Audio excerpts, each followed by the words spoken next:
ফের নতুন গুঞ্জন শুরু হলো শাকিব খানের তাণ্ডব সিনেমা নিয়ে। বাজ অনুযায়ী তাণ্ডবে ক্যামিও রোলে থাকতে পারে কলকাতার সুপারস্টার জিৎ।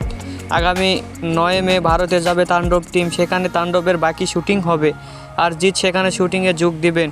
উল্লেখ্য, শাকিব খানের নতুন সিনেমা মানেই বাজ রিউমার্স। সো এটা তেমন একটি বাজ, সত্যতা জানতে হলে আরও কিছুদিন অপেক্ষা করতে হবে আমাদের।